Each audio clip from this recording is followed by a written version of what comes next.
I absolutely love using my new Hermes Lite 2. It's a great SDR radio, but sometimes the 5-watt QRP power is just not enough. So I reached out to Radioddity and they sent me the GPA 100 to try with it. So we'll take a look at the amplifier and then I'll show you how I connect it to the Hermes Lite 2. The GPA 100 is a linear amplifier that takes 5-watt input and it'll give you 100 watts out on HF and 80 watts out on 6 meters. This is a perfect match for the Hermes Lite. One of the reasons I chose the GPA 100 is because of its built-in protection modes. It has SWR protection, overcurrent and overvoltage protection, and also overtemperature protection.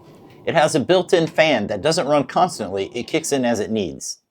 That's nice because it keeps the shack quiet. One thing to note, it doesn't have an internal antenna tuner, like the XPA 125 does. But you do get this at a cheaper cost, coming in around $430 versus the over $500 for the XPA. So let's take a look at the back of the amplifier. One of the reasons I chose this over the XPA is because of the multiple ways that you can connect it. The XPA has one accessory port, but the GPA has 2 different accessory ports, so you can match it with more radios like the Xiegu and some ICOMs. But I also like that you have the RCA for the band, ALC, and key. This allows you to connect it to many different radios. Can't do that with the XPA. I also like that it has power pole style voltage connections. Now let's take a look at the controls on the front of the panel. Band changes are done at the push of a button. They are labeled in megahertz and not the band. By pushing the auto button, you enable band switching through the connections on the rear.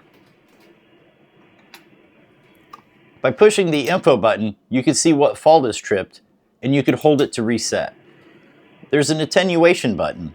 I noticed that cut the power by about 50%. It's, I think it's supposed to cut the internal feed by 6 dB. And then there's a bypass button that allows you to bypass the amplifier altogether. This is helpful when you're tuning. Then the BT button, that's the Bluetooth, so you can connect it to like the ICOM 705. Not sure why you would want Bluetooth, since you already have to connect a coax cable, you might as well connect the accessory cable. But it could be a nice feature if you forgot the cable.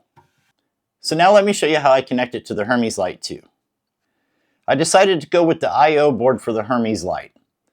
For that, I had to write custom code for the Raspberry Pi Pico. I decided to vibe code that.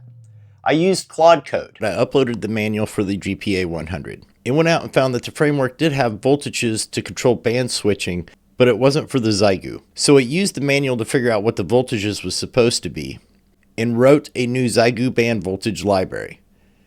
I was then able to tell it to go ahead and build and compile the firmware. So all I needed to do was drop it onto the Raspberry Pico. Then I had to connect jumper cables. On J4, pin 8 is used to control the band, and on J6, pin 1 is used to control the key. I then made this DB9 to RCA connection. That allowed me to use a standard set of RCA cables,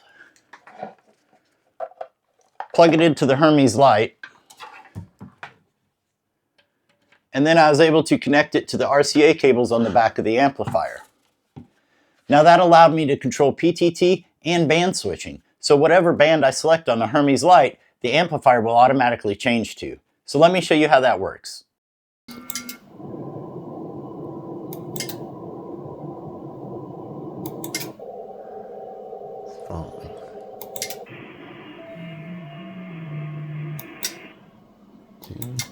So I'm very pleased with the GPA 100. The performance is great, and with its universal connections, I'm able to connect to a wide variety of radios.